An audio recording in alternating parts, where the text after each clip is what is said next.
Do you want to know what kind of fuel you should put in your body to feel young, long term, and full of energy?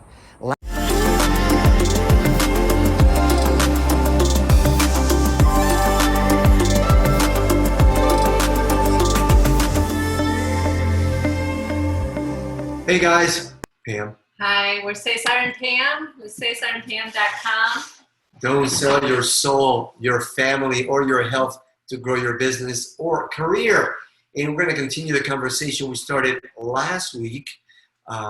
Last week we talked to you about the foods that you should not eat, ways in which you are maybe poisoning your system. And now we're going to talk about the right fuel that you need to feel young and full of energy long term.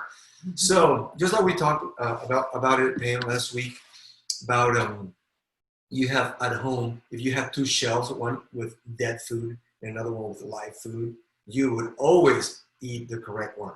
So let's talk about what this is. Yeah, we're talking about how you are what you eat.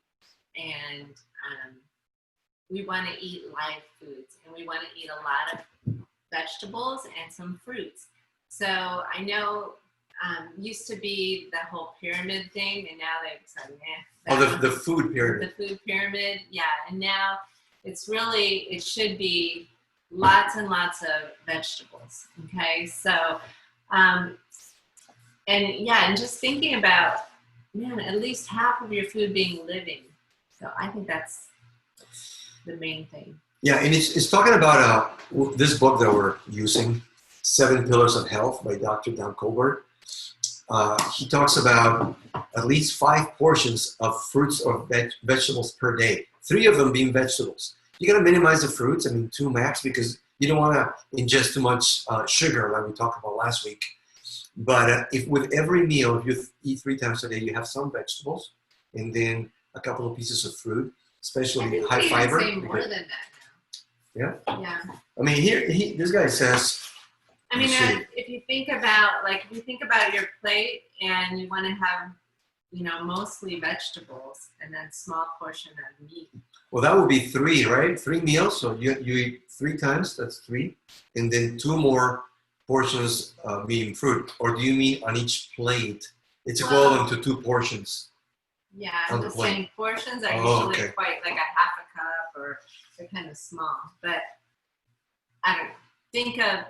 even if you just think of your plate and think, is at least half of it living foods? Is half of my plate the way that plants, vegetables? And as raw as possible. Why? Because, one thing are the enzymes. You were explaining that, he explains it in here, that you kill the enzymes when you heat up the food. You take down the nutrition, the vitamins, minerals. You lose a large portion of what's good for you when you cook it. Enzymes are the chemical spark plugs in your body that are used to start or speed up chemical processes that keep you alive. So it's really important. Get rid of canned foods, right? You don't buy many canned foods. Not very often. Mm-hmm. Yeah, I know that with the coronavirus, it was like the shelves were empty with canned food because everybody thought, I guess, that you weren't going to be able to get food. But there'd be like all the produce was still there, and people were buying all the cans. I don't know what they're doing with them now. All kinds of them. What kinds? Carrots, tomatoes, parsley, garlic, strawberries, tangerines, grapes, blueberries. These are in hundreds of other colorful living fruits and vegetables contain antioxidants, protecting you from a myriad of diseases, including cancer. Like we have talked about, the best way to protect yourself from a virus is to have a healthy immune system. Eat non-starchy vegetables like spinach, lettuce, cabbage, broccoli, asparagus, green beans, Brussels sprouts. Those are really awesome. I never ate them growing up, and now you've been making recently. Collards? Yeah, it's a green. Okay, greens. Mustard greens, radishes, turnips, cauliflower. Starchy vegetables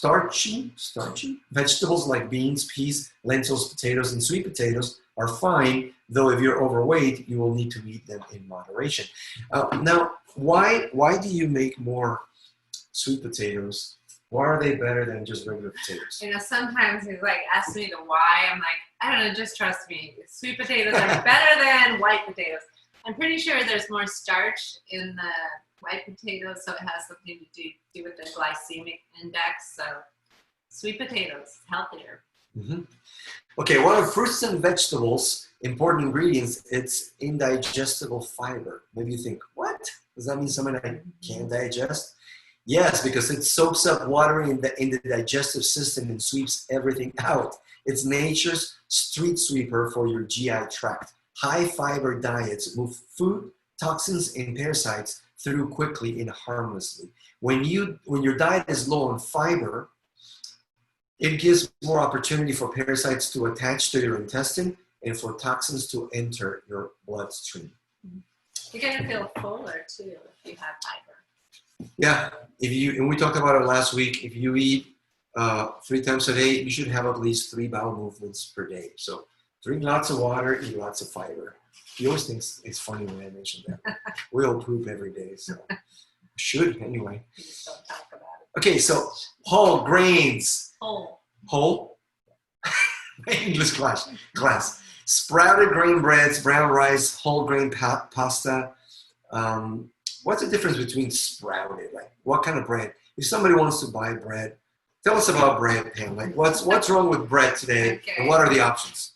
Well, it's funny because 20 years ago, I got into making bread and buying the wheat berries, and actually have a grain mill, so I grind them. And that's better than buying flour because that oils can actually go rancid in flour. And so when you grind the flour and use it right away fresh, it's supposed to be better for your body. But really what's happened, I mean, so many people are like, why can't we eat bread? You know, why there's so many people going gluten-free or they're sensitive to gluten.